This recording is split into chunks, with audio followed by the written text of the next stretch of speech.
हरी बोल प्रभु जी। हरी बोल हरी बोल। तो तुम्हारा प्रश्न यह है कि मतलब जिन लोगों की मृत्यु होने वाली होती है वहां पर यमदूत आ जाते हैं और यमदूत उसकी सोल को निकाल ले जाते हैं, बॉडी को वहां छोड़ देते हैं। तो जो लोग भक्ति कर रहे हैं क्या उनके साथ भी यही होता है कि उनको लेने के लिए कोई और आता है, ये जानना चाह रही हो? ओके, तो देखो इसके बारे में जो शास्त्र में बात आती है, श्रीमद् भागवत में स्वयं ये प्रश्न जो है यमदूतों ने यमराज जी से पूछा था कि मैं किसको लेने के लिए जाऊं, आप मुझे क्लियर कर बता दीजिए। क्योंकि क्या हुआ था कि जब यमदूत आए थे लेने के लिए अजामिल को, तो अजामिल ने अपने बेटे के नाम नारायण को पुकार दिया था और नारायण का नाम पुकारते ही वहां पर विष्णुदूत आ गए। और जब विष्णुदूत को देखा यमदूतों ने, तो विष्णुदूतों ने यमदूतों को बोला कि यहाँ से इनको छोड़ के चले जाओ वरना ठीक नहीं होगा। तो यमदूतों ने पूछा तुम कौन हो, तुम इस प्रकार से क्यों इस पापी को रोक रहे हो, ये महापापी है।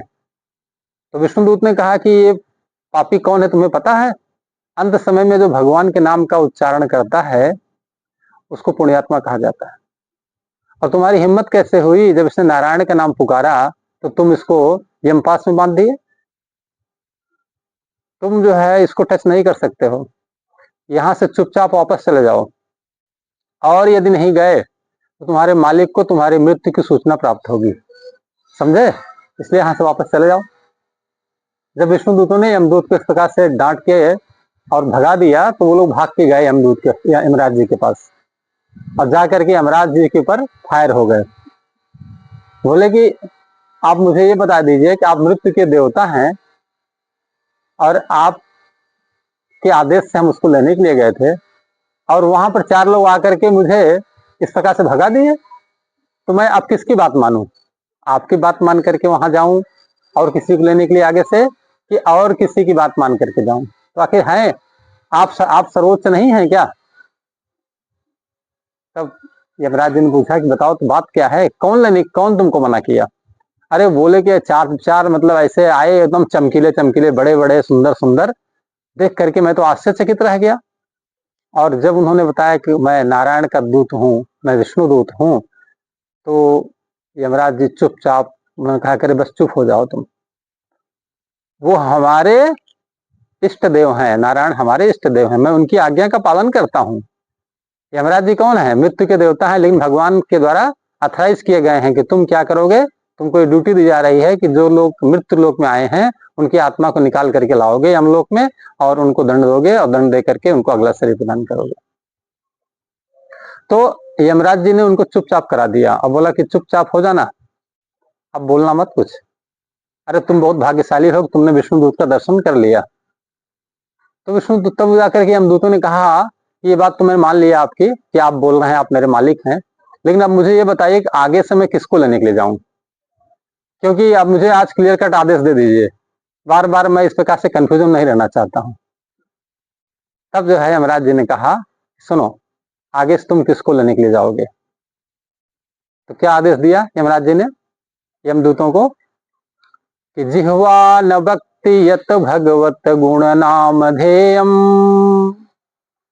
यमराज जी बोल रहे हैं किसको? यमदूतों को। क्या बोल रहे हैं कि जिह्वा न भक्ति यत भगवत गुण नाम धेयम चेतस्य नो अस्मरति यत चरणारविंद कृष्णाय नो नमति यत सिरये कदापि तान आनध्वम असत कृत विष्णु कृत्यान।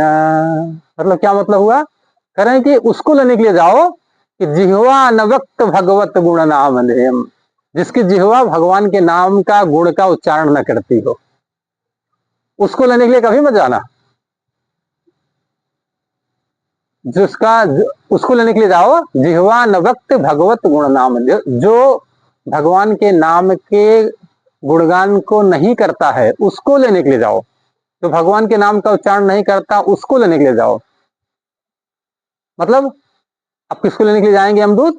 जो भगवान के नाम का जप नहीं करता, भगवान के नाम का गुणगान नहीं करता, भगवान की लीला का वर्णन नहीं करता, उसको लेने के लिए यमदूत आएंगे।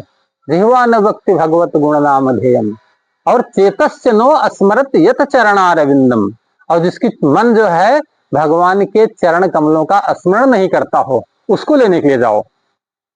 और किसको, और क्या बोला अगली लाइन में, कृष्णाय नो नमत यत सिर एकदापि, और जिसका सिर जो है भगवान के विग्रह के सामने, भगवान के मंदिर में जाकर के एक बार भी दंडवत प्रणाम न करता हो।